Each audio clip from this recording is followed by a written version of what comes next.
और सावित्री व्रत कथा। देवी पार्वती जी ने कहा, हे देवताओं के भी देवता, जगत के पति शंकर भगवान, प्रभास क्षेत्र में स्थित ब्रह्मा जी के प्रिया जो सावित्री देवी है, उनका चरित्र आप मुझसे कहिए, जिसमें उनका व्रत का महात्म्य हो और उनके संबंध का इतिहास हो, एवं जो स्त्रियों के प्रति व्रत्य को देने वाला हो, सौभाग्यदायक और महान उदय का करने वाला हो।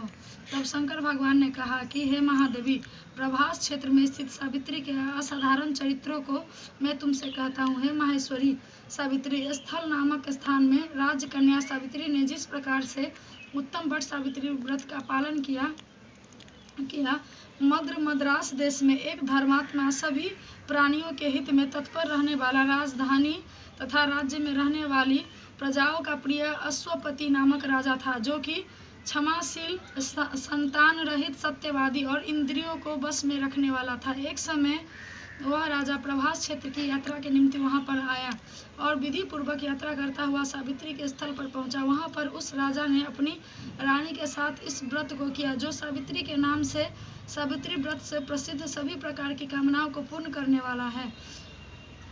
भूर्भुवः स्वः, भूलोक, भूवरलोक, स्वर्गलोक, इस मंत्र की साक्षात मूर्ति बनकर स्थित श्री ब्रह्मा जी की प्रिया सावित्री देवी उस राजा पर प्रसन्न हुई। कमंडलू को धारण करने वाली वह सावित्री देवी दर्शन देने के बाद पुनः अदृश्य हो गई और बहुत दिनों के बाद उसी राजा के यहाँ देवी के समान रूप वाली कन्या के रूप में उत्पन्न हुई। सावित्री की प्रसन्नता से प्राप्त तथा सावित्री की पूजा करने के बाद हुई। अतः राजा ने ब्राह्मणों की आज्ञा से अपनी उस कन्या का नाम भी सावित्री रखा। वह राजकन्या सावित्री साक्षात शरीर धारण की हुई लक्ष्मी के समान शोभित होती हुई बढ़ने लगी और धीरे धीरे सुकुमार अंगों वाली वह यौवना अवस्था को प्राप्त हुई, जिसके मध्य भाग सुंदर और नितंब भाग विस्तृत थे और जो सुवर्ण की प्रतिमा के समान दिखाई पड़ती थी। लोग उसे देखकर भी यह समझते थे कि यह कोई देव कन्या है। कमल के समान विशाल नेत्रों वाली एवं तेज से अग्नि के समान प्रज्वलित होती हुई वह सावित्री महर्षि भृगु द्वारा कहे हुए सावित्री व्रत को करने लगी, जिसके आरंभ में सुंदर वर्ण वाली उसे उपवास करके सिर के स्नान की हुई सावित्री देवता को प्रतिमा के पास जाकर अग्नि में हवन करके ब्राह्मणों से स्वस्ति वाचन कराया और उन ब्राह्मणों से अवश्य पुष्पांजलि ग्रहण करके सखियों से घिरी हुई लक्ष्मी देवी के समान सुंदर स्वरूप से सुशोभित 12 रोह वह राजकन्या समीप में जाकर पिता के चरणों में प्रणाम कर प्रथम प्राप्त पुष्पांजलि को निवेदित कर हाथ जोड़कर राजा के पास में स्थित हुई। युवा अवस्था को प्राप्त हुई देखकर राजा ने उसके विषय में मंत्रियों से सलाह लेकर राजकन्या से कहने लगा, हे पुत्री, तुम्हें योग्य वर को देने का समय आ गया है। मुझसे कोई तुम्हारे तेज से घर्षित होकर तुम्हें मांगने के लिए भी नहीं आता और मैं भी विचार करने पर तुम्हारी आत्मा के अनुरूप वर को नहीं पा रहा हूँ। अतः हे पुत्री, देवताओं के निकट में जिस तरह निंदनीय न हो वैसा तुम करो। मैंने धर्म शास्त्रों में पढ़ा और सुना भी है कि यदि पिता के गृह में रहती हुई विवाह के पहले ही जो कन्या राजो धर्म से युक्त हो जाती है, वह शूद्रा के समान समझी जाती है तथा उसके पिता को ब्रह्म हत्या के समान पाप लगता है। इसीलिए है पुत्री, मैं तुमको भेज रहा हूँ कि तुम स्वयं अपने योग्य वर ढूंढ लो। वृद्ध मंत्रियों के साथ शीघ्र जाओ और मेरी बात को मानो। इसके बाद जैसे कहते हैं वैसा ही होगा। ऐसा कहकर सावित्री घर से निकलकर राज ऋषियों के रम्य तपोवन की ओर चल पड़ी और वहां पहुंचकर माननीय वृद्ध जनों को प्रणाम कर सभी तीर्थों और आश्रमों में जाकर पुनः मंत्रियों के साथ सावित्री अपने गृह पर आ गई और वहां पर पिताजी के समक्ष पवित्र देवर्षि नारद को बैठे हुए देखा। आसन पर बैठे हुए नारद जी को प्रणाम कर मुस्कुराती हुई जिस कार्य के लिए वन को गई थी, सारी कथाएं उनसे कहने लगी। सावित्री बोली, हे देव ऋषि नारद जी, सल्व देश में धर्मात्मा धूमतसेन नाम से विख्यात एक क्षत्रिय राजा है जो देववश अंधे हो गए हैं। उस समय उनको छोटा सा एक बालक और उसकी माँ थी। ऐसे समय में अवसर पाकर उनका पूर्व बैरी रुक्मी नामक एक सामंत राजा ने उनसे छीन लिया। अतः वह आर्य धूमत सेन छोटे बच्चे को साथ लिए हुए अपनी स्त्री के साथ जंगल को ओर चल दिए। उनका वह पुत्र वन में ही बड़ा होकर परम धार्मिक सत्य बोलने वाला है। अतः आपने अनुरूप पति समझकर मैंने उसे मन से वरण कर लिया है। यह सुनकर नारद जी ने कहा, हे राजन, सावित्री ने यह बड़ा कष्टप्रद कार्य कर डाला। बाल बुद्धि होने से इसने केवल गुणवान समझकर सत्यवान को वरण कर लिया। उसका पिता सत्य बोलता है, माता सत्य बोलती है और वह स्वयं भी सत्य बोलता है। इससे उसका नाम मुनियों में सत्यवान रखा है। उसको नित्य अश्य घोड़े प्रिय हैं और वह मिट्टी के घोड़े बनाया करता है तथा चित्र में भी घोड़ों को लिखता रहता। उसे चित्रांश भी कहते हैं। सत्यवान दान और गुण में रंती देव के शिष्य के समान है। ब्राह्मणों की रक्षा करने वाला और सत्यवादी तथा औसी नर शिवी के समान है। यताति के समान उदार, चंद्रमा के समान देखने में प्रिय लगने वाला, रूप में दूसरे अश्विनी कुमार के समान और धूमत सेन के समान बलवान है। किंतु उसमें केवल एक ही दोष है, दूसरा कोई नहीं कि सत्यवान आज से ठीक 1 वर्ष पर छिनाई हो जाने से देह त्याग कर देगा। इस प्रकार नारद जी की बात सुनकर राजकन्या सावित्री ने राजा से कहा,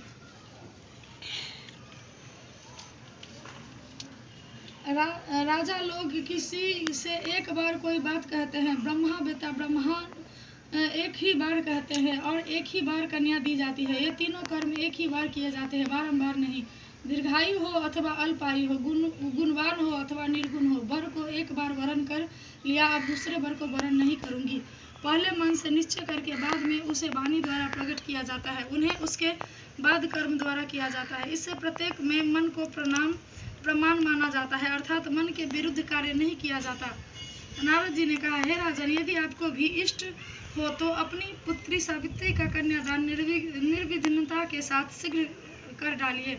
ऐसा कहकर नारद जी आकाश मार्ग से स्वर्ग लोक चले गए। उसके बाद राजा ने भी शुभ मुहूर्त में समीप पार्वती वेदों के परगामी ब्राह्मणों के द्वारा पुत्री सावित्री का विवाह संबंधी सभी कार्य संपन्न किया और तनवंगी सावित्री भी मनोभिलषित उस सत्यवान पति को पाकर ऐसी प्रसन्न हुई जैसे कोई पुण्यवान पुरुष स्वर्ग को पाकर प्रसन्न होता है। पुनः शिवजी पार्वती जी से कहते हैं, पार्वती, इस प्रकार उस आश्रम में उस समय रहते हुए सावित्री को सत्यवान के कुछ समय व्यतीत हुए। उस समय केवल एक भार्या सावित्री ही ऐसी थी कि जिसके चित्त में रात दिन जो नारद की कही हुई बात थी उसकी याद बनी रहती थी। उसके बाद बहुत दिन बीत जाने पर वह समय मरण काल का आ गया जिसमें सत्यवान को मरना था। अतः सावित्री नारद की कही हुई मरण के तिथि को हृदय में गिनती हुई ज्येष्ठ मास की शुक्ल पक्ष की द्वादशी तिथि को सायकाल में आज से चौथे दिन मेरे पति को मरना चाहिए, इस सोचकर 3 रात्रि तक निराहार व्रत रहने का उद्देश्य रखकर रात दिन आश्रम में स्थिर रूप से रहने लगी। इसके बाद 3 रात्रि बीत जाने पर प्रातः काल मरण तिथि वाले दिन स्नान कर देवताओं का तर्पण करने के बाद चरु हासिनी सावित्री ने सास ससुर का पाद बंदन किया। इसके बाद जब कुल्हाड़ी लेकर सत्यवान जंगल की ओर चला तब जाते हुए अपने पति के पीछे पीछे सावित्री भी चली। वन में पहुंचकर सत्यवान जल्दी से फल पुष्प समिधा और कुशा तथा सूखी लकड़ियां को इकट्ठा कर ले जाने योग्य भार बनाने लगा। लकड़ियों को काटते काटते उसके सिर में पीड़ा होने लगी जिससे उस कार्य को छोड़कर वृक्ष वृक्ष की एक शाखा को सहारा लेकर सावित्री से कहने लगा, हे सुंदरी, सिर की वेदना मुझे दुख दे रही है, अतः मैं तुम्हारी गोद में क्षण भर सोना चाहता हूँ। सावित्री ने दुखित होकर कहा, हे महाबाहो, आप विश्राम करें, पीछे हम श्रम को दूर करने वाले आश्रम को चलेंगे। जैसे ही पृथ्वी पर बैठी हुई सावित्री ने सत्यवान के सिर को अपनी गोद में रखा, वैसे ही उसने कृष्ण मिश्रित पिंगल वर्ण वाले किरीटधारी पीत वस्त्र पहने हुए साक्षात सूर्य के समान उदित हुए पुरुष को देखा। उसे देखकर सावित्री प्रणाम कर मधुर वचनों में उससे कहने लगी, आप देवताओं के अथवा दैत्य में से कौन है जो मुझे धर्मच्युत करने के लिए आए हैं। मुझे अपने धर्म से च्युत करने के लिए कोई समर्थ नहीं है, क्योंकि यह पुरुष श्रेष्ठ मुझे धधकती आग की लपट के समान ही समझिए। यमराज ने कहा, मैं सब प्राणियों के लिए भयंकर और कर्मानुसार उनका उचित दंड देने वाला यम हूँ। सो हे पतिव्रता सावित्री, समीप में पड़े हुए तुम्हारे इस पति की आयु समाप्त हो गई है। इसे यमदूत पकड़कर नहीं ले जा सकेंगे, इसीलिए मैं स्वयं आया हूँ। ऐसा कहकर फांस को लिए हुए यमराज ने सत्यव्रत सत्यवान की शरीर से अंगुष्ठ मात्र शरीर वाले पुरुष जीवात्मा को बलपूर्वक निकाल लिया। इसके बाद पितृगण से सेवित यमपुरी के मार्ग की ओर चलना शुरू किया तो 12 रोह सावित्री भी उनके पीछे पीछे चली। यम ने पतिव्रता होने के नाते चलने में न थकती हुई उससे कहा, है सावित्री, एक मुहूर्त हुआ तुम यहाँ तक मेरे साथ आ गई, अब लौट जाओ। ये विशाल नेत्रों वाली कोई भी जीव बिना आयु समाप्त हुए इस यमपुरी के मार्ग पर नहीं आ सकता। सावित्री ने कहा, आपके जैसे विशिष्ट पुरुष के साथ पति का अनुगमन करती हुई मुझे कभी भी शर्म या ग्लानि नहीं हो सकती। सज्जनों की गति सहारा एकमात्र सज्जन ही है, दूसरा नहीं। इसी प्रकार स्त्रियों की गति उनका पति, वर्णाश्रमों की गति वेद और शिष्यों की गति गुरु है। इस पृथ्वी तल में सब प्राणियों के लिए स्थान है, किंतु स्त्रियों के लिए तो एकमात्र पति को छोड़कर दूसरा कोई स्थान नहीं है। इस प्रकार से धर्म तथा अर्थ से भरे हुए सुंदर मधुर अन्य वाक्यों से भी सूर्यपुत्र यमराज ने प्रसन्न होकर सावित्री से यह बात कही। यमराज ने कहा, हे भामिनी, मैं तुमसे प्रसन्न हूँ, तुम्हारा कल्याण हो, तुम मुझसे वर मांगो। उस सावित्री ने भी विनय से सिर झुकाकर अपने लिए राज्य पाने का वर मांगा और अपने महात्म्य ससुर के लिए देखने की शक्ति पाने के साथ साथ पुनः राज्य प्राप्ति एवं अपने पिता के लिए 100 पुत्र की तथा अपने लिए भी 100 पुत्रों की प्राप्ति के लिए वर मांगा तथा पति के लिए पुनर्जीवन दान एवं निरंतर धर्म की सिद्धि प्राप्त करने का वरदान मांगा। वर्तमान गेलखिन तब अहाँ कहियो ओइठमा जे मर दिया बर लिया, एना के कहियो, एना के साइड पर मर दिया आ बर लिया, मर दिया बर लिया, मर दिया आ बर लिया। 3 बार? हाँ, 3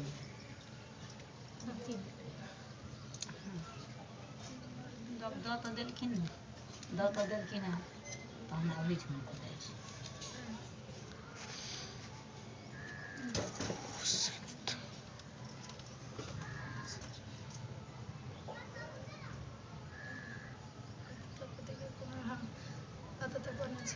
वरदान मांगा,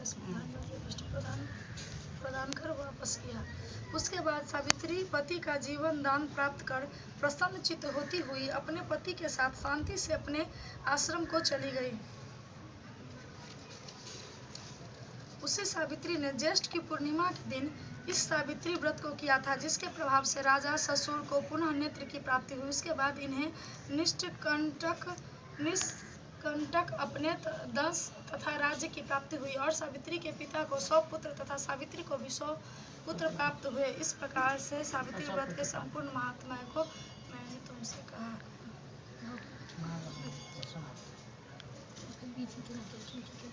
ओकर विधि छ पूजा छै, बोले सती सावित्री एहने स्वभाव बेटी पुतहु जते मर्यादा सबके जाल पर के सबके बोले छै।